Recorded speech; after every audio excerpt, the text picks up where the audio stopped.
करते हैं. So today we are going to start a new chapter, that is electrochemistry, physical chemistry का second chapter. ठीक है, एक चैप्टर हमने solution कर लिया है. This is the second chapter of physical chemistry. एक चैप्टर और इसके बाद that is chemical kinetics. ये तीन चैप्टर मिला के आपका फिजिकल केमिस्ट्री है. ये दो चैप्टर मिला के और इनऑर्गेनिक केमिस्ट्री है, that is coordinate compounds and D&F block. ये दोनों चैप्टर मिला के इनऑर्गेनिक केमिस्ट्री एंड बाकी 5 चैप्टर्स आपके ऑर्गेनिक केमिस्ट्री के. ठीक है, तो स्टार्ट विद इलेक्ट्रोकेमिस्ट्री. तो लास्ट क्लास में थोड़ा सा इंट्रोडक्शन मैंने लास्ट क्लास में दिया था कि it deals with the, it is the branch of chemistry which deals with the relationship between electrical energy and chemical energy, कि कैसे हम एक को दूसरे में कन्वर्ट कर सकते हैं. अब electrical energy can be converted into chemical energy, means there are some reactions जो खुद से नहीं हो पाएंगे, तो इलेक्ट्रिसिटी दे करके हम वो रिएक्शंस करवा सकते हैं. तो यहाँ हो गया इलेक्ट्रिकल टू केमिकल. और कुछ रिएक्शंस जो खुद से होते हैं उनको यूज करके इलेक्ट्रिसिटी प्रोड्यूस करेंगे, तो ये हो गया केमिकल टू इलेक्ट्रिकल. ठीक है, तो बेसिकली हम चैप्टर में ये दो पार्ट में यही चैप्टर पढ़ने वाले हैं, एक electrical to chemical, then chemical to electrical. ठीक है, हेडिंग डालो इलेक्ट्रोकेमिस्ट्री, इसका डेफिनेशन लिखते हैं. इलेक्ट्रोकेमिस्ट्री का मतलब क्या है, लिखो. It is a branch of chemistry, it is a branch of chemistry, it is a branch of chemistry which deals with the, it is a branch of chemistry which deals with the, which deals with the relationship between,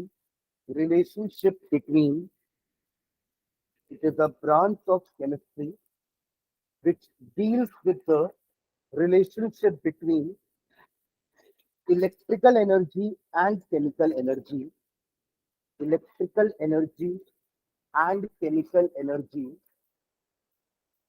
electrical energy and chemical changes लिख लो. chemical energy से better है chemical changes लिख लो. ठीक है, chemical changes taking place in the redox reaction, taking place in the redox reaction, taking place in the redox reaction. क्या होते हैं redox reaction? अगर एक लाइन में डिफाइन करना हो तो redox reactions क्या होते हैं?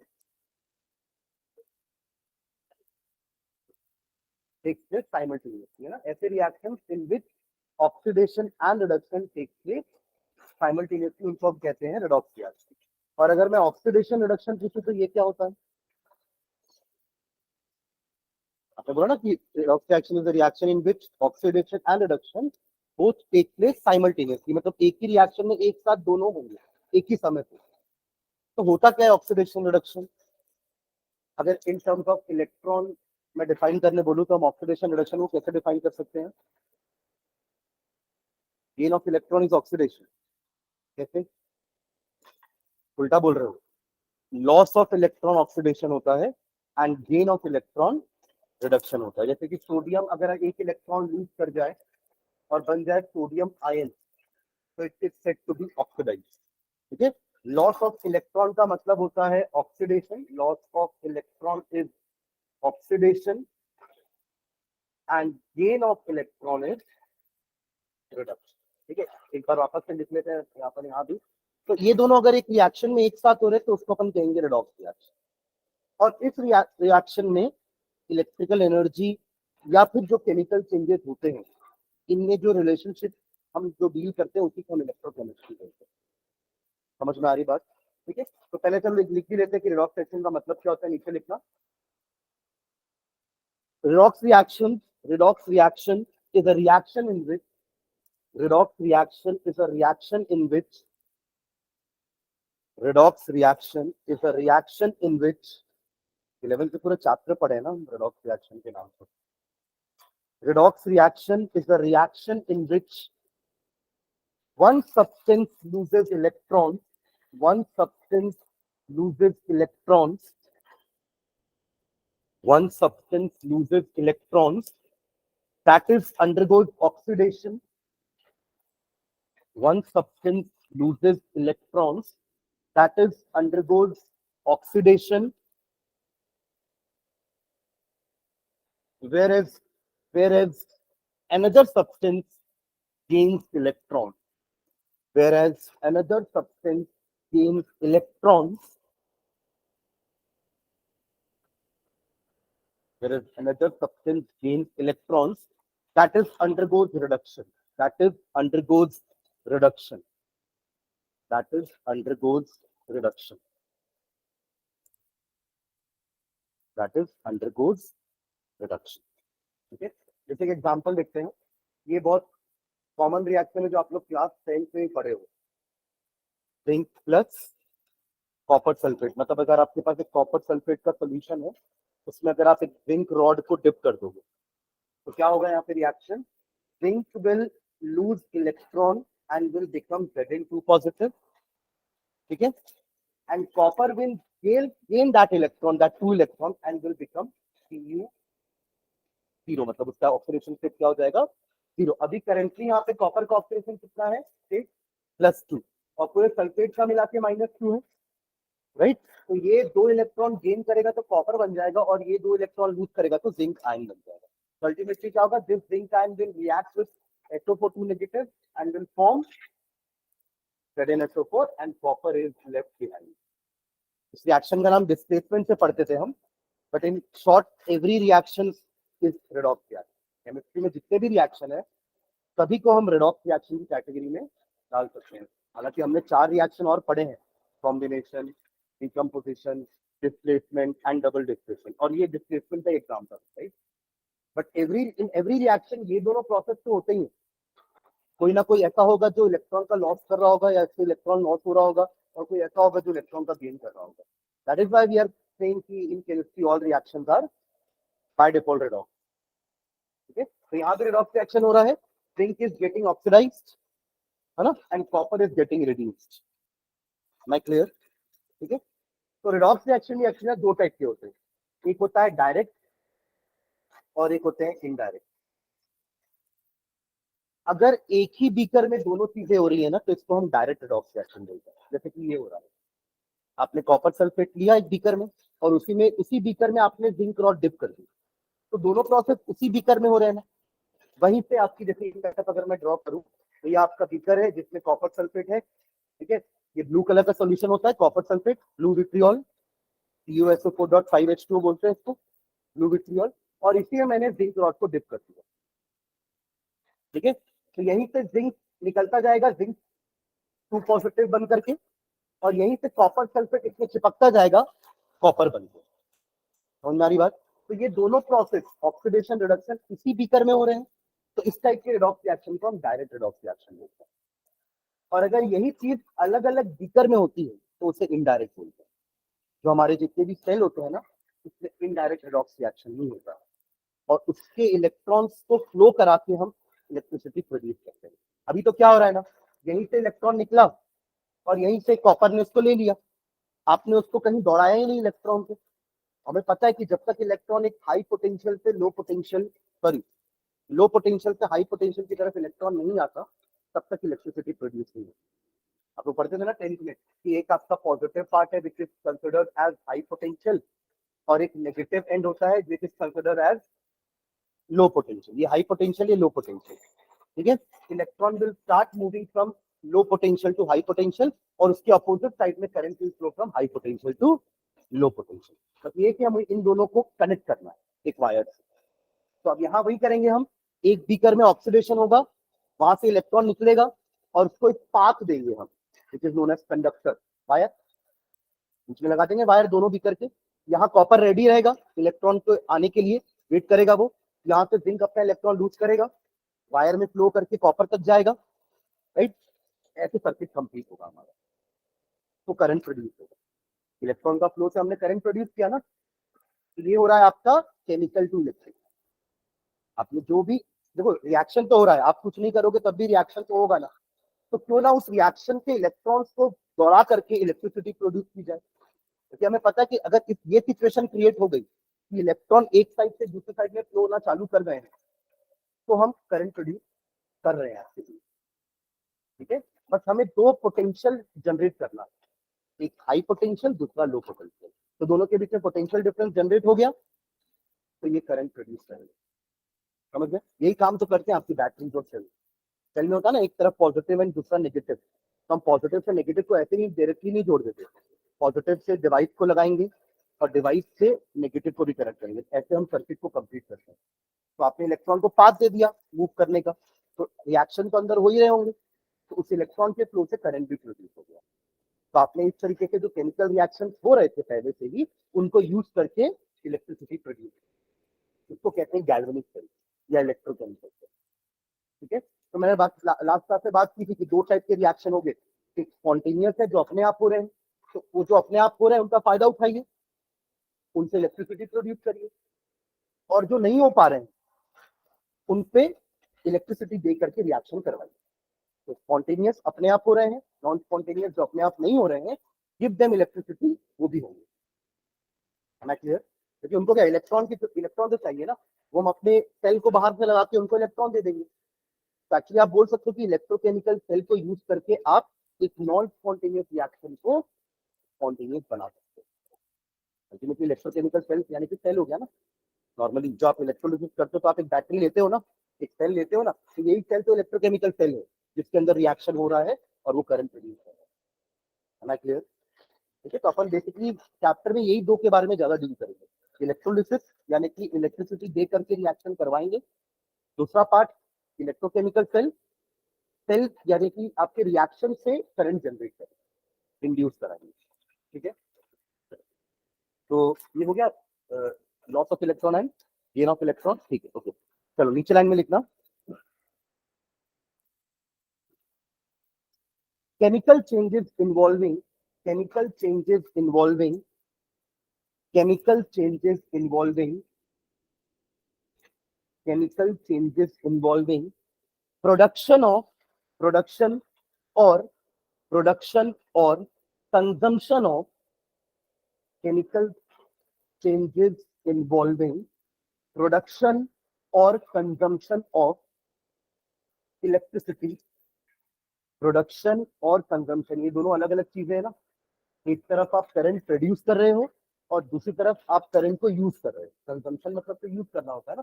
तो इलेक्ट्रोलिसिस में हम क्या करते हैं, कंजम्पशन की प्रोडक्शन, कंजम्पशन, क्योंकि इलेक्ट्रोलिसिस का नाम ही है ना, इलेक्ट्रिसिटी की हेल्प से तोड़ना, लिसिस। ठीक है, तो इलेक्ट्रोलिसिस में हम करेंगे कंजम्पशन और इलेक्ट्रोकेमिकल सेल में हम करेंगे प्रोडक्शन। ठीक है, तो chemical changes involving production or consumption of electricity are called electrochemical changes, are called electrochemical changes, are called electrochemical changes, are called electrochemical changes. ठीक है, फुल स्टॉप, नेक्स्ट लाइन में लिखना, the three main aspects of study, the three main aspects of study, the three main aspects of study in electrochemistry are the three main aspects of study in electrochemistry are, जो हम इस chapter में पढ़ने वाले तीन point, first है electrolysis, first is electrolysis, second लिखना electrolytic conduction, electrolytic conduction, electrolytic conduction. देखो इलेक्ट्रोलिटिक कंडक्शन का मतलब क्या होता है, आज तक हम फिजिक्स में जो कंडक्शन पढ़ते हुए आए ना, वो आपके मेटल से होता था। कॉपर मेटल है, उसके पास 3 इलेक्ट्रॉन होते हैं, बैलेंस इलेक्ट्रॉन उससे फ्रीली निकल जाते हैं, मतलब उनकी आयनाइजेशन पोटेंशियल कम होती है, तो आराम से वो इलेक्ट्रॉन अपने आखिरी वाले सेल को छोड़ के निकल सकते हैं। तो ऐसे मेटल के पीस में बहुत सारे इलेक्ट्रॉन्स होते हैं, फ्री इलेक्ट्रॉन, उसको हम सी ऑफ इलेक्ट्रॉन्स बोलते हैं ना, इलेक्ट्रॉन का समंदर है एक मेटल के अंदर। दैट इज वाई बस आपको उसको कनेक्ट करना होता है, एक कंडक्शन का पाथ देना होता है, तो वो इलेक्ट्रॉन फ्लो होना चालू कर जाता है। जैसे कि अगर एक बैटरी लूम है ना, एक सेल या बैटरी लेता हूँ, है ना, और यहाँ पे एक बल्ब ले ली, ठीक है, तो बल्ब में हमने जब ये वायर से कनेक्शन किया तब ये बल्ब ग्लो करेगा, राइट, मतलब मेरे पास वायर है कंडक्शन कराने के लिए। हम लोग क्या करना है, उसको दो पोटेंशियल से कनेक्ट करना है, ताकि जैसे कनेक्ट होगा तो क्या होगा, इस वायर में जितने भी इलेक्ट्रॉन्स होंगे दे विल स्टार्ट फ्लोइंग। जब तक ये वायर बाहर था ना, ये लो ये वायर यहाँ पे, तब तक इसके इलेक्ट्रॉन्स क्या हो रहे थे, रैंडम इधर उधर मूव कर रहे हैं। कुछ इलेक्ट्रॉन इधर जा रहा है, कुछ इलेक्ट्रॉन इधर जा रहा है, कुछ ऊपर जा रहा है, नीचे आ रहा है। इनको ड्रिफ्टिंग बोलते हैं। क्या बोलते हैं? ड्रिफ्टिंग। इलेक्ट्रॉन ड्रिफ्ट होते रहते हैं एक कंडक्टर के अंदर। इसको इलेक्ट्रॉनिक कंडक्टर बोलते हैं। ये क्या है? Electronic conductor, not electrolytic conductor. Electrolytic conductor में अभी आऊंगा वापस, है ना। पहले इलेक्ट्रॉनिक कंडक्टर की बात कर लेते हैं, जो आज तक हम पढ़ते हुए आए हैं फिजिक्स में, इलेक्ट्रिसिटी में। तो वो इस टाइप के कंडक्टर होते हैं, जहाँ वायर है, वायर मेटल का बना होगा, उस मेटल में बहुत सारे इलेक्ट्रॉन्स होंगे, उनको बस आप सप्लाई से कनेक्ट कर दो, they will start moving towards positive one. Electrons positive one की तरफ ही जाएंगे, राइट। बस यही करना होता है हमें, सर्किट कंप्लीट करना होता है ताकि वो फ्लो कर सके, राइट। तो दीज वर इलेक्ट्रॉनिक कंडक्टर्स जहाँ पे फ्री इलेक्ट्रॉन्स हैं। अब जो हम इस चैप्टर में पढ़ने वाले, they are not electronic conductors, they are electrolytic conductors. यहाँ पे इलेक्ट्रॉन्स आर का कैरियर, जो इलेक्ट्रॉन्स हैं जो कोई इलेक्ट्रिसिटी कंडक्ट कर रहे हैं। यहाँ आयन होता है, यहाँ क्या होते हैं? Ion. Electrolytic conductors basically, electrolyte होता क्या है? एक लिक्विड कंडक्टर। इलेक्ट्रोलाइट क्या है? एक लिक्विड कंडक्टर है। जैसे ये सॉलिड कंडक्टर्स है ना, metals are solid in nature, but electrolytes are liquid in nature. जैसे सॉल्ट एंड वाटर, आप पानी में नमक मिला दो, distil water will not conduct electricity, क्योंकि डिस्टिल वाटर के पास 3 आयंस नहीं है। समझ रहे हो मैं क्या बोल रहा हूँ? डिस्टिल वाटर मतलब प्योर फॉर्म ऑफ वाटर, उसके पास तो सॉल्ट है ही नहीं कुछ भी, तो आयंस ही नहीं है, तो वो कंडक्शन नहीं करता। It is the non electrolyte. क्या है ये? Non electrolyte. और जो लिक्विड कंडक्शन कर सकता है उसको हम इलेक्ट्रोलाइट बोलते हैं। आप समझ रहे हो दोनों में difference?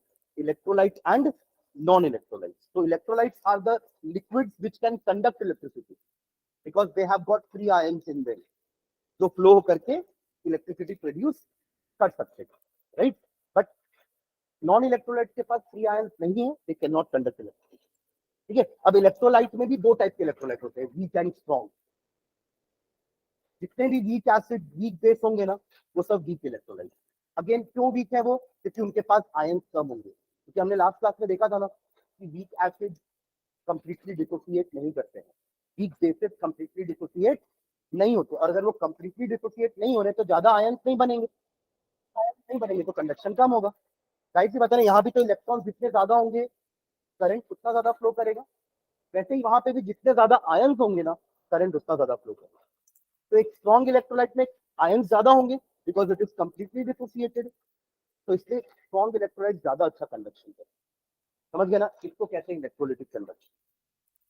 The conduction produced by electrolyte is known as electrolytic conduction. और उसके अंदर कौन रेस्पॉन्सिबल है? Ions. Ions are responsible. Am I clear? आप NaCl सॉलिड ले लो ना, solid NaCl, it will not conduct. Solid NaCl is a bad conductor of electricity. But वही उसी NaCl में आप पानी मिला दो, तो अब वो घुल के पॉजिटिव चार्ज नेगेटिव चार्ज का ब्रेक हो जाएगा, मतलब आयन डिसोसिएट हो जाएंगे। तो अब आपके पास आयंस है Na positive Cl negative, they will help in conduction. तो NaCl plus water will conduct, यानी कि aqueous solution will conduct, also it's मॉल्टन form will conduct, but solid form will not conduct. आप समझ रहे ना? मैंने 3 फॉर्म बताया आपको, एक सॉलिड फॉर्म में, एक आप उसको हीट करो ताकि वो मेल्ट हो जाए, तो वो हो गया उसका मॉल्टन फॉर्म, और थर्ड उसको पानी में घोल दो, तो वो हो गया उसका एक्वस फॉर्म। समझ में आ रहा है? तो आपके electrolytic conductors they conduct in either मॉल्टन form और इन एक्वस फॉर्म, ठीक है, नॉट इन सॉलिड फॉर्म। तो सॉलिड इलेक्ट्रोलाइट होते ही नहीं। आप समझ रहे हो मैं क्या बोल रहा हूँ? तो ये हो गया आपका इलेक्ट्रोलिसिस, सेकंड हो गया इलेक्ट्रोलिटिक कंडक्शन, एंड थर्ड हमें जो पढ़ना है वो है इलेक्ट्रोकेमिकल स्टेट। इलेक्ट्रोकेमिकल इसी सीक्वेंस में पढ़ेंगे अपन चैप्टर को। थोड़े विल स्टार्ट इलेक्ट्रोलिसिस, है ना, उसको करते हैं, देन इलेक्ट्रोलिटिक कंडक्शन में आएंगे। जैसे आप लोग नॉर्मल वायर का रेजिस्टेंस पढ़ते हो ना, नहीं पढ़ते? तो किसकी पढ़ते हो? अरे रेजिस्टेंस नहीं पढ़ते हो क्या? रेजिस्टेंस, ओम्स लॉ पढ़ते हो ना, current V is equal to IR, नहीं पढ़ते हो?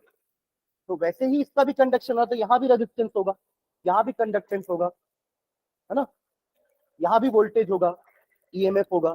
तो वो चीज अपन यहाँ पढ़ेंगे इलेक्ट्रोलिटिक कंडक्शन में। फिर उसका रेजिस्टेंस निकालने के लिए आप क्या पढ़ते थे? एक व्हीटस्टोन ब्रिज पढ़ते थे, याद है? नहीं पढ़े हो? तो आप पढ़ोगे सर। एक ब्रिज होता है, व्हीटस्टोन ब्रिज, जैसे मैंने आपको रजिस्टर तो समझते हो ना, है ना, उनका यूनिट ओम होता है ना, उनका फंक्शन क्या होता है, इसको मेरे को ये करंट के फ्लो को रोकना है, it is a barrier for actually current, right.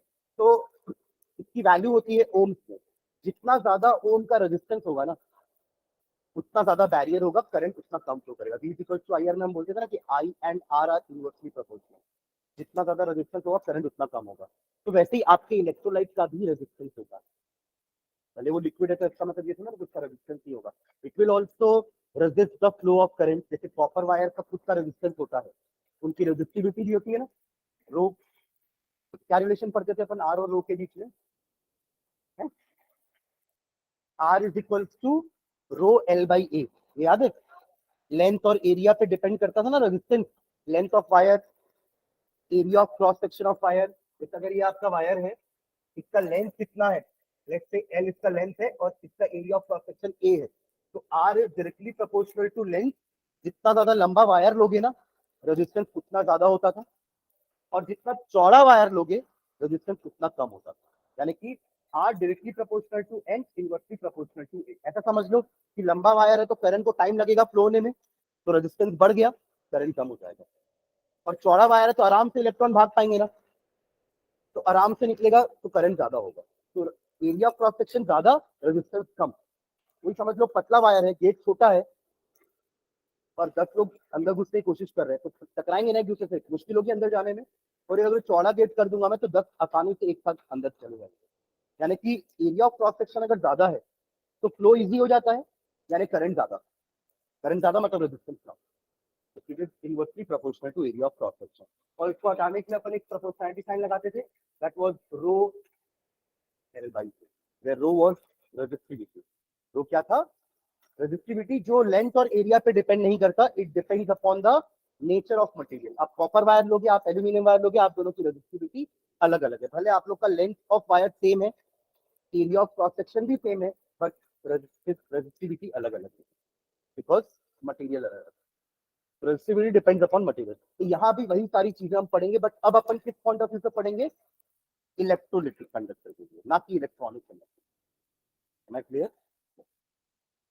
तो सबसे पहला हेडिंग यही डाल दो, इलेक्ट्रोलिटिक। इलेक्ट्रोलिटिक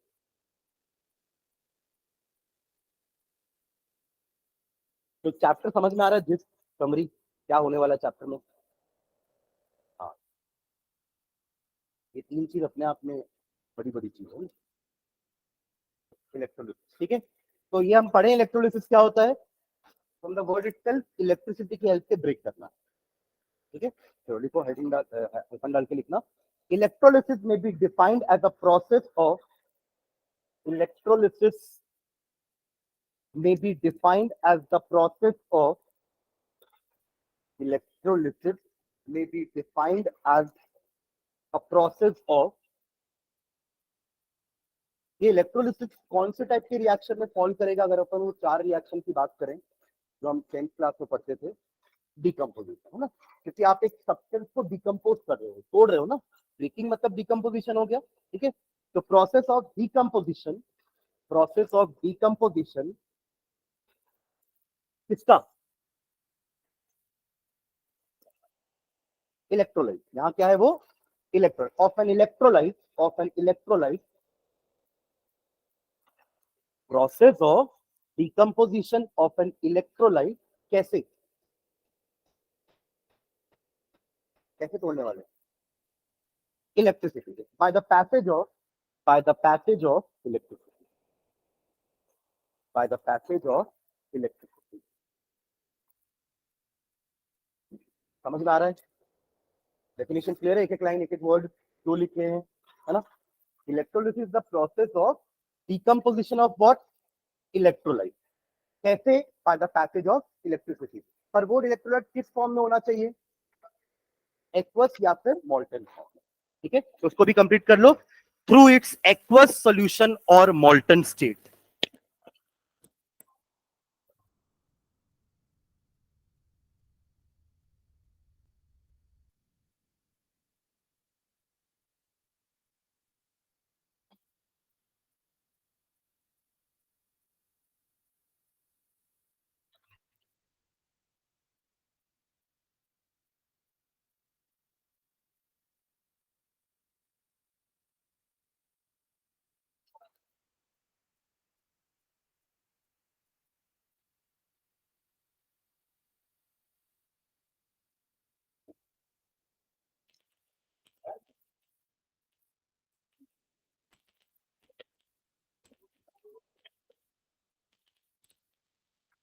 इसको फ्यूज्ड स्टेट भी बोलते हैं। फ्यूजन का मतलब मेल्टिंग ही होता है ना, तो मॉल्टन स्टेट या फ्यूज्ड स्टेट, एक ही मतलब। ठीक है, अब देखो यहाँ पे क्या होगा आपका, एक हम ये पूरे चीज को कराएंगे कहाँ, डिकम्पोजिशन कराना है ना, तो उसके लिए एक बीकर लेना पड़ेगा, या हम उसको सेल बोलते हैं, नाम है उसका इलेक्ट्रोलिटिक सेल। ठीक है, उस इलेक्ट्रोलिटिक सेल के अंदर हम अपना इलेक्ट्रोलाइट डाल देंगे, आइदर इन मॉल्टन फॉर्म और इन एक्वस स्टेट। ठीक है, फिर उसके अंदर 2 रॉड डिप कर देंगे। अभी वो रॉड का कोई नाम नहीं है, दोनों रॉड एक जैसी है, पर जैसे ही उसको आप सेल से कनेक्ट करोगे तब उनका नामकरण होगा। जो पॉजिटिव वाली है वो एनोड बन जाएगी, और जो नेगेटिव वाली है वो कैथोड बन जाएगी। है ना क्लियर? ठीक है, तो नेक्स्ट टाइम में लिखना, कंस्ट्रक्शन और वर्किंग समझते हैं। नीचे लिखो, the apparatus used is called, the apparatus used is called, the apparatus used is called, the apparatus used is called electrolytic cell. Electrolytic cell. The apparatus used is called the electrolytic cell. Electrolytic cell. Full stop. It consists of a glass vessel. It consists of a glass vessel. It consists of a glass vessel in which the electrolyte, in which the electrolyte, in which the electrolyte, in the form of an aqueous solution, in the form of an aqueous solution, in the form of an aqueous solution or molten state is taken, or molten state is taken, or molten state is taken. Full stop. Two metal rods, two metal rods, two metal rods. ये metal rod जरूरी नहीं है, हम graphite की भी rod use करते हैं ना, graphite is also conductor, but वो कंडक्टिंग रॉड होनी चाहिए। ठीक है, तो हम यहाँ मेटल लिखने कोई दिक्कत नहीं है, बट ग्राफाइट भी यूज करते हैं। बहुत जगह पे हम सेल में ग्राफाइट यूज करते हैं। आपके जो नॉर्मल सेंसिंग सेल्स होते हैं ना, उसमें भी कार्बन का ही इलेक्ट्रोड बनाते हैं। कार्बन मतलब in the form of graphite. Graphite is a good conductor, diamond is a bad conductor. पढ़ते थे ना, 2 एलोट्रॉप है कार्बन के, 3 होते हैं, ये 2 ज्यादा यूज होते हैं। बकमिंस्टर फ्लोरीन करके एक था ना, हाँ हाँ, पॉकर बॉल, बकमिंस्टर फ्लोरीन। ठीक, हाँ, तो क्या लिख रहे थे? Two metal rods are dipped into it, two metal rods are dipped into it, two metal rods are dipped into it and are connected to a source of electricity.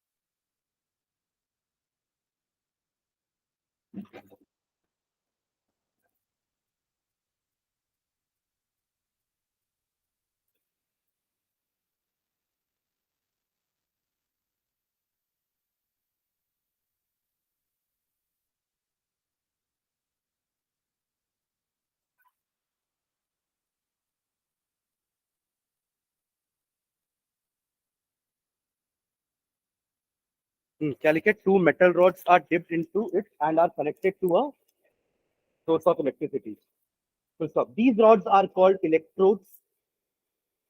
These rods are called electrodes. These rods are called electrodes. The one connected to negative pole of the battery, the one connected to the one connected to negative pole of the battery, the one connected to negative pole of the battery is called cathode. It's called cathode. It's called cathode. And the other connected to positive pole is called anode. And the other connected to positive pole is called anode. Is called anode. देखो इनके कारण ही तो cation और anion नाम पड़ा ना। Negative electrode को cathode बोल रहे हैं, तो नेगेटिव इलेक्ट्रोड के पास कौन जाएगा? पॉजिटिव आयन, इसलिए उसका नाम पड़ा कैट आयन। क्योंकि इलेक्ट्रोड का नाम कैथोड था, तो इसलिए पॉजिटिव आयन का क्या नाम पड़ा? कैट। और आयन तो वो है इसलिए पड़ा, ये तो ओड है ना, इलेक्ट्रोड है इसलिए ये ओड है, वो आयन है इसलिए कैट आयन कैथोड। है क्लियर? और नेगेटिव आयन किसके पास जाएंगे? पॉजिटिव इलेक्ट्रोड यानी कि एनोड के पास, तो इसलिए उनको वहां से नाम मिला एन आयन। ठीक है, ये सेटअप बना लो।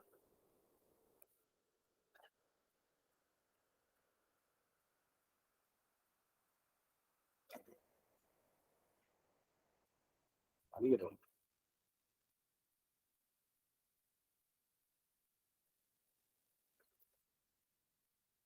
ये स्विच है ना,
डन।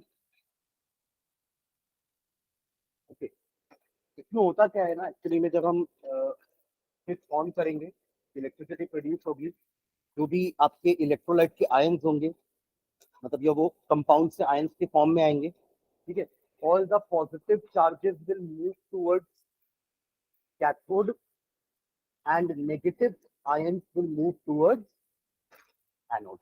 ठीक है, और ये वहां जाके ना डिस्चार्ज होते हैं, ये सभी चार्जेस है ना, पॉजिटिव चार्ज है नेगेटिव चार्ज है, वहां जाके डिस्चार्ज होने का मतलब क्या हुआ? ये अपना चार्ज लूज करेंगे, आया ना। चार्ज करने के बाद डिस्चार्ज करना मतलब यही होगा ना, इसका मतलब चार्ज का ऑपोजिट डिस्चार्ज है। मतलब आपके पास जो भी चार्ज था, आप उसको क्या करने वाले हो? लूज करने वाले, छोड़ने वाले। तो पॉजिटिव चार्ज अपना चार्ज कैसे लूज कर सकता है? क्या करके? वो पॉजिटिव चार्ज बना कैसे था? इलेक्ट्रॉन लूज करके। तो अब वापस से डिस्चार्ज कैसे होगा? इलेक्ट्रॉन गेन करके। आप समझ रहे हो मैं क्या बोल रहा हूँ? और यही चीज नेगेटिव चार्ज कैसी होगी? नेगेटिव चार्ज कैसे बना था? इलेक्ट्रॉन गेन करके। तो उसको अब लूज करना पड़ेगा। आप समझ रहे हो मैं क्या बोल रहा हूँ? मतलब पॉजिटिव चार्ज को क्या करना पड़ेगा? इलेक्ट्रॉन गेन करना पड़ेगा, और नेगेटिव चार्ज को इलेक्ट्रॉन लूज करना पड़ेगा। नेगेटिव चार्ज कहाँ जा रहा है? एनोड के पास, राइट। मतलब यहाँ पे क्या होगा? ऑक्सीडेशन। आया ना, because loss of electron is oxidation. तो एनोड में क्या होगा? Oxidation, right. कैथोड में कौन जा रहा है? Positive charge. पॉजिटिव चार्ज को क्या करना है? इलेक्ट्रॉन गेन करना है। तो कैथोड में क्या होगा? रिडक्शन। तो ये हमेशा ऐसा ही होता है ना, याद रखना। वो आपका इलेक्ट्रोकेमिकल सेल हो या वो इलेक्ट्रोलिटिक सेल हो, इलेक्ट्रोलिटिक सेल है ना, और जब हम थर्ड वाला पढ़ेंगे तो इलेक्ट्रोकेमिकल सेल होगा। कंसेप्ट कुछ भी हो, एनोड में हमेशा ऑक्सीडेशन होता है और कैथोड में हमेशा रिडक्शन होता है। इसमें शॉर्ट में याद होती है, इसलिए ऐसा आप लोग को बता सकता हूँ ए और सी आर। एनोड में ऑक्सीडेशन, कैथोड में हमेशा ऐसे ही होगा। समझ गया ना क्यों ऐसा हो रहा है? इसलिए आपको रिडक्शन ऑक्सीडेशन की डेफिनेशन पता होनी चाहिए कि जहां लॉस ऑफ इलेक्ट्रॉन हो रहा है वो ऑक्सीडेशन है, जहां गेन ऑफ इलेक्ट्रॉन हो रहा है वहां पे रिडक्शन है। फिर आपको समझ में आना चाहिए कि पॉजिटिव चार्ज को अगर अपना चार्ज लूज करना है तो उसको क्या करना होगा, और नेगेटिव चार्ज को अगर अपना इलेक्ट्रॉन यानी कि चार्ज लूज करना है तो उसको क्या करना पड़ेगा। वो बनने के लिए तो उसका अपोजिट करेंगे, नहीं। पॉजिटिव बनने के लिए उसने इलेक्ट्रॉन लूज किया था, तो वापस से उस स्टेट में जाने के लिए इलेक्ट्रॉन गेन करना पड़ेगा, और नेगेटिव बनने के लिए उसने इलेक्ट्रॉन गेन किया था, तो वापस से प्रीवियस स्टेट में जाने के लिए उसको इलेक्ट्रॉन लूज करना पड़ेगा। आप समझ रहे हो मैं क्या बोल रहा हूँ? ठीक है, मतलब जो करके बने थे ना उसका ऑपोजिट करना। Like clear? ठीक है,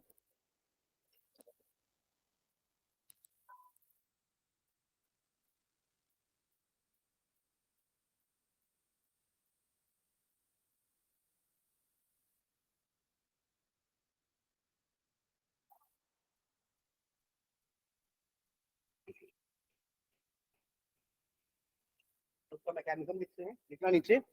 the mechanism of electrolysis can be easily explain, है ना, इसको बस लिख लेते हैं। The mechanism of electrolysis can be easily explained, the mechanism of electrolysis can be easily explained on the basis of on the basis of on the basis of on the basis of ionization theory, on the basis of ionization theory, ionization theory, full stop. This theory states that this theory states that this theory states that whenever an electrolyte whenever an electrolyte whenever an electrolyte, अब electrolyte आपके acid हो सकते हैं, electrolyte आपके base हो सकते हैं, electrolyte कोई भी सॉल्ट का सोल्यूशन हो सकता है, ये सारे ही इलेक्ट्रोलाइट होते हैं। ठीक है, okay. whenever an electrolyte is dissolved in water whenever an electrolyte is dissolved in water or is taken in molten state or is taken in molten state or is taken in molten state, comma, the electrolyte dissociates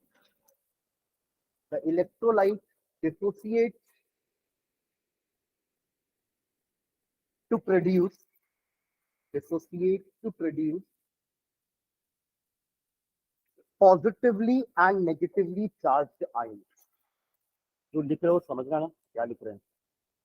The electrolyte dissociates to produce positively and negatively charged ions.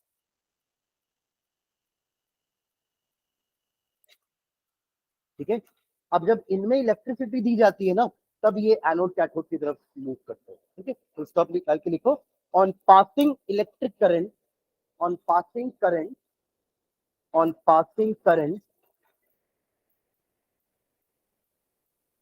the positively charged ion on passing current the positively charged ions move towards cathode move towards cathode move towards cathode whereas whereas whereas आगे क्या लिखेंगे whereas के बाद complete करो sentence complete whereas negatively charged ion move towards anode.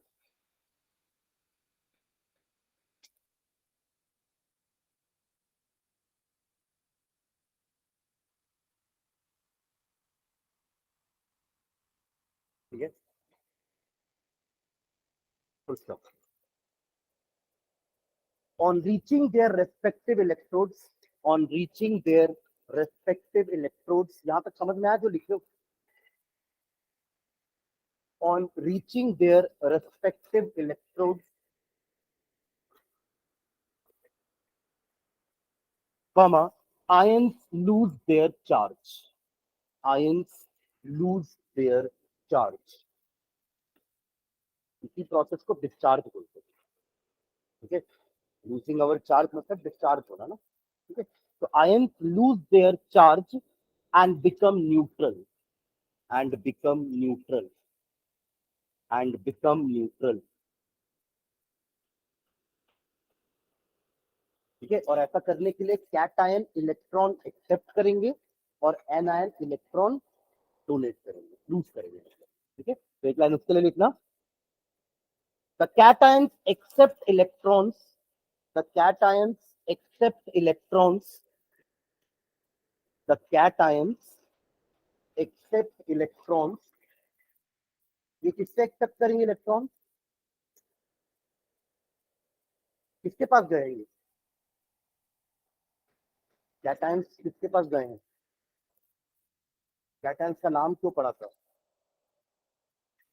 Cations cathode के पास गए हैं ना, तो उन्हीं के इलेक्ट्रॉन मिलेगा उनको, है ना, तो cations accept electrons from the cathode whereas whereas क्या होगा whereas एनायन एक्सेप्ट होना करेगा, दोनों एक्सेप्ट करेंगे तो देगा कौन, हाँ gives electron, whereas anion gives electrons, अब यहाँ फ्रॉम मत लिखना है ना, ये दे रहा है ना, तो to the anode, whereas anion give electrons to the anode, और ये दोनों ऐसा क्यों कर रहे हैं, टू बिकम न्यूट्रल, ठीक है, to become neutral, to become neutral, समझ में आ रही है बात, है ना, क्या लिखे सेंटेंस समझ में आ गया ना पूरा, कैटायंस विल एक्सेप्ट इलेक्ट्रॉन किससे, फ्रॉम द कैथोड, जिसके पास हो गया है वहां से इलेक्ट्रॉन एक्सेप्ट करेगा, और वही एन आयन वहां जाके इलेक्ट्रॉन देगा, कहाँ पे, एनोड के पास, और ऐसा करके दोनों ही अपने आप को क्या कर लेंगे, न्यूट्रल कर लेंगे, ठीक है, okay, full stop. Thus oxidation occurs at anode, thus oxidation occurs at anode, thus oxidation occurs at anode, while reduction takes place at cathode.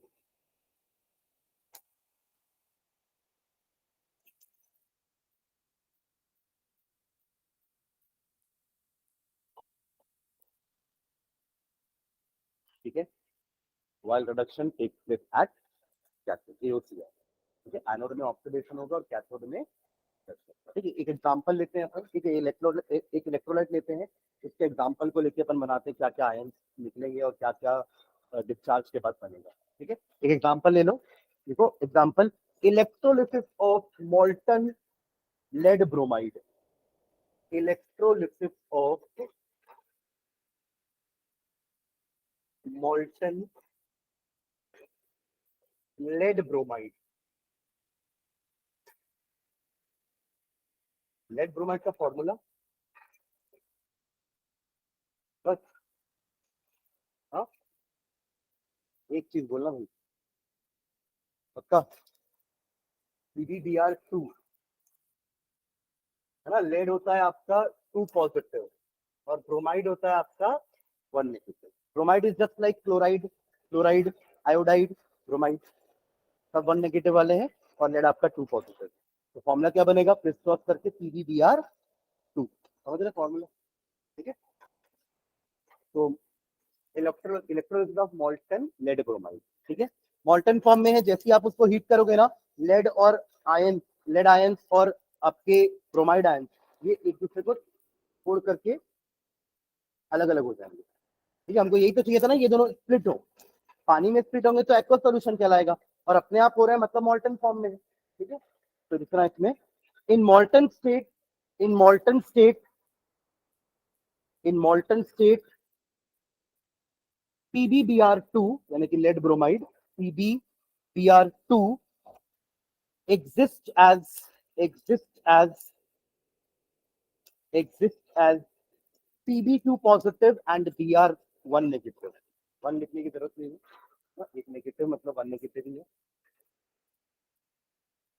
PbBr2 exists as Pb2 positive and Br negative ion, ठीक है, full stop, on passing electricity, on passing electricity, on passing electricity,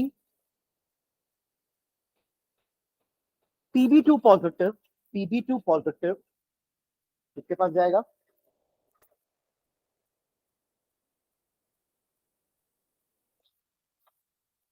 Pb2 positive cation है ना, cathode से ही तो उसका नाम पड़ा है कैटायन, ठीक है। Pb2 पॉजिटिव कहाँ जाएगा, कैथोड के पास। तो Pb2 positive ion move towards cathode, P2 positive ions move towards cathode and Br negative ions move towards anode. Move towards anode.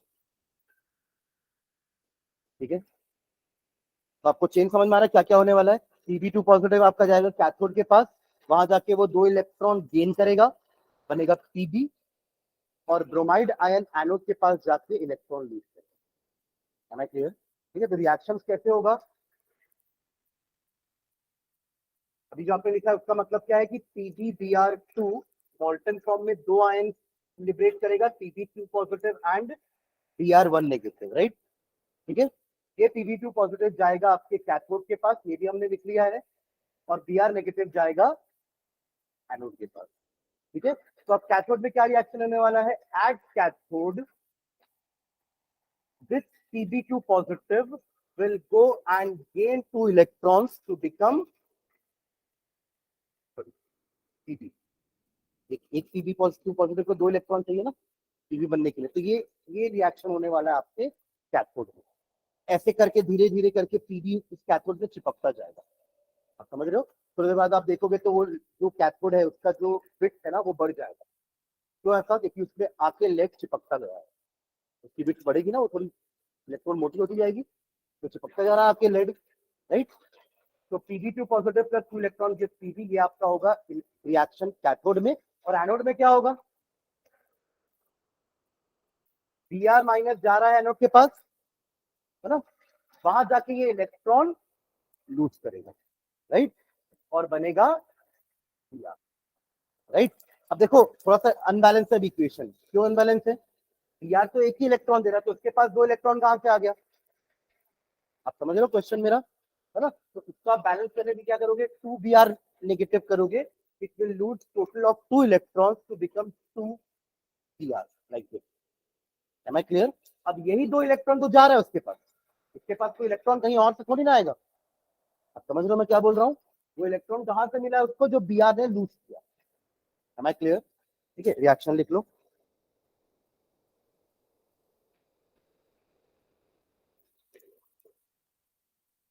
तो यहाँ क्या हुआ, इसके ब्रैकेट में लिख लेना, यहाँ क्या हुआ है, रिडक्शन, और यहाँ हुआ है ऑक्सीडेशन।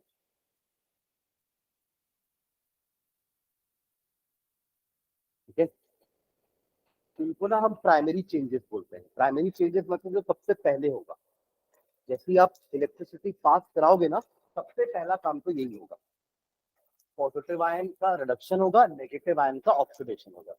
है ना क्लियर? इसके बाद एक चेंज और होता है। अब जैसे हमको पता है कि Br जो है ना वो अकेले रह नहीं सकता, उसके मॉलिक्यूल के फॉर्म में रहता है Br2, जैसे Cl अकेले नहीं रह सकता, Cr2 के फॉर्म में रहता है, O अकेले नहीं रह सकता, O2 के फॉर्म में रहता है, H अकेले नहीं रह सकता, H2 के फॉर्म में रहता है, राइट। तो अब ये Br क्या करेगा, ऐसे ही 2 Br मिल करके क्या बना लेंगे, Br प्लस Br मिलकर क्या बना लेंगे, Br2, इनके बीच में कोवेलेंट बॉन्ड बन जाएगा, और आपको यहाँ से Br2 गैस या लिक्विड के फॉर्म में अलग मिलेगा। ये होता है आपका सेकेंडरी चेंज। सबसे पहला काम तो ऑक्सीडेशन रिडक्शन ही होगा, उसके बाद वो फिर सेकेंडरी चेंज करेंगे, जिस फॉर्म में वो एग्जिस्ट करना चाहते हैं वैसे करेंगे। समझ में आ रही बात? इसको भी लिख लो, नेक्स्ट वाले को, Br एक्चुअली अगर आप देखोगे ना तो एक एक ये इलेक्ट्रॉन यूज करने के बाद ये ऑड नंबर ऑफ मॉलिक्यूल्स हो जाते हैं, इनको हम फ्री रेडिकल्स बोलते हैं। क्या बोलते हैं, तो अपन 11th में पढ़ते थे फ्री रेडिकल्स, ये दोनों मिल करके Br2 बना दें। ठीक है, ओके। तो ओवरऑल रिएक्शन क्या हुआ, अगर मैं दोनों रिएक्शन को ऐड करता हूं तो what is the overall reaction taking place here on passing electricity, क्या हुआ है, PbBr2, है ना, इलेक्ट्रिसिटी देने के बाद वो चेंज हो गया है आपके Pb प्लस Br2। क्लियर है? हाँ, यहाँ पे आप लिख सकते हैं, इलेक्ट्रोलिसिस लिख लो। ठीक है, ये किस फॉर्म में था आपके, PbBr2 किस फॉर्म में था, मोल्टन, तो हम ब्रैकेट में क्या लिख सकते हैं, L। AQ मत लिखना, AQ कब लिखेंगे, जब पानी में, अगर यही PbBr2 का पानी में मिला के इलेक्ट्रोलाइट किए होते ना, इलेक्ट्रोलिसिस किए होते ना, तो यहाँ पे मैं AQ लिखता हूँ। Am I clear? Molten aqueous, ये आपका लिक्विड फॉर्म में रहेगा और ये गैस बन के निकल जाएगा। यही चीज पानी में भी होती थी। जब हम 10th में इलेक्ट्रोलिसिस ऑफ वाटर पढ़ते थे तब H पॉजिटिव और OH नेगेटिव निकलता था। H पॉजिटिव जाता था कैथोड के पास, OH नेगेटिव जाता था एनोड के पास। H पॉजिटिव कैथोड के पास जाके इलेक्ट्रॉन गेन करके H बनता था। अगेन वो H के फॉर्म में नहीं रह पाएगा, तो सेकेंडरी चेंज होके H और H मिलके H2 बन जाएगा, राइट। और वहां पे OH जो है वो ऑक्सीजन में कन्वर्ट हो जाएगा O2 गैस बन के। तो वहां दोनों ही गैस बन, उनको हम अलग अलग टेस्ट में कलेक्ट करते थे। याद आ रहा है वो एक्सपेरिमेंट, हम 10th में पढ़ते थे वो एक्सपेरिमेंट। तो सेटअप ऐसे ही था, ऊपर टेस्ट ट्यूब रखते थे, टेस्ट ट्यूब में गैसेस कलेक्ट हो जाती थी। तो एक टेस्ट ट्यूब में थोड़ा ज्यादा जगह दिखता था आपको और एक में थोड़ी कम जगह दिखती थी। ज्यादा जगह जहां दिख रहा है मतलब वहां पे हाइड्रोजन कलेक्ट हुआ है, और जहां कम जगह दिख रही है वहां पे ऑक्सीजन कलेक्ट हो रहा है in the form of gas. तो ऐसे हम वाटर को हाइड्रोजन और ऑक्सीजन गैस में ब्रेक करते हैं by electrolysis. Process is known as electrolytic decomposition. क्या है ये? Electrolytic decomposition. डिकम्पोजिशन अपन 3 टाइप के पढ़ते थे, एक थर्मल जो हीट से होगा, एक फोटोकेमिकल जो लाइट से होगा, और एक इलेक्ट्रिसिटी के जो इलेक्ट्रिकल डिकम्पोजिशन। समझ गए? ये फाइनल रिएक्शन लिखिए ना, ओवरऑल रिएक्शन। ठीक है, चलो एक आप करो, ठीक है, एग्जांपल आप लोग। Electrolysis of molten NaCl, electrolysis of molten NaCl, electrolysis of molten NaCl, sodium chloride. ठीक है, सर उससे इलेक्ट्रोलिसिस, सर रिएक्शंस बस लिख लो, पूरा वो पैराग्राफ लिखने की जरूरत नहीं है। राइट, रिएक्शंस, इंडिविजुअल रिएक्शंस चाहिए मुझे एनोड पे, कैथोड पे। देन अगर कुछ सेकेंडरी चेंजेस हो रहे हैं, जैसे अभी अपन ने Br को मिला के Br2 बनाया ना, वैसे अगर कुछ सेकेंडरी चेंज होंगे तो वो reaction, and then final overall reaction. ये 4 रिएक्शंस चाहिए मुझे इसके लिए NaCl के। जल्दी करो।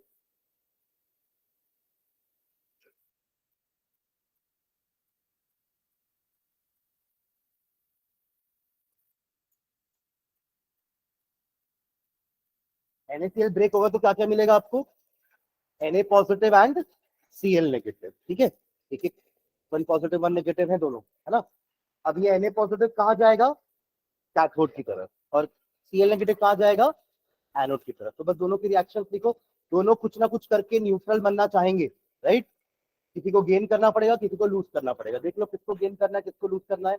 AOCR मैंने बता दिया है आपको, मैंने बता दिया ऑक्सीडेशन क्या होता है, रिडक्शन क्या होता है, तो अब होना चाहिए पूरा प्रोसेस।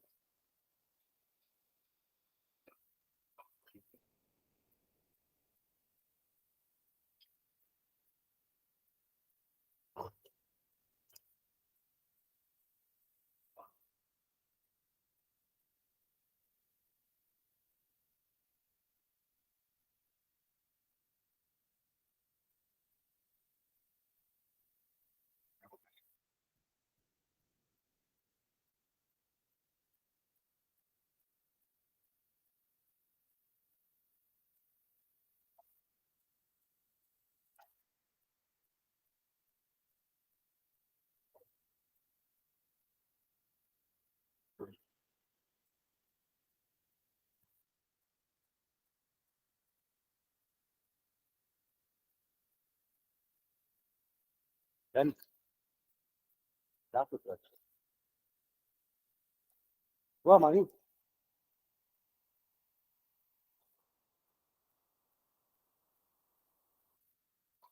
करो ना। हाँ हाँ, एक इलेक्ट्रॉन, हाँ 2 पॉजिटिव था तो वो 2 इलेक्ट्रॉन गेन करके पीवी बन रहा था। ये 1 पॉजिटिव है तो एक इलेक्ट्रॉन से ये Na बन जाएगा, ठीक है। और वही क्लोराइड भी एक ही इलेक्ट्रॉन लूज करेगा ना।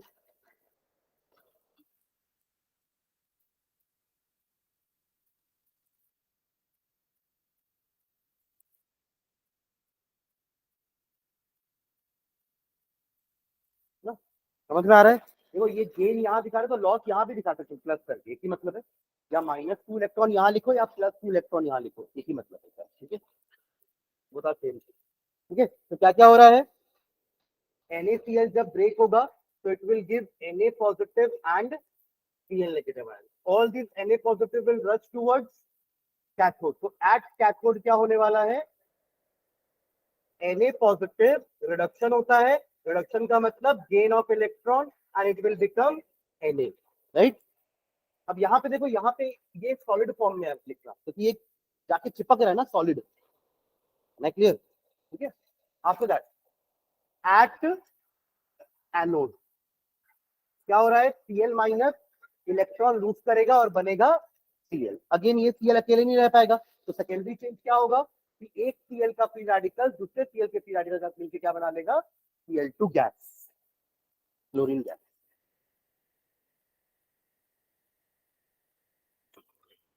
ठीक है, समझ रहे हो? तो ओवरऑल रिएक्शन क्या हो जाएगा?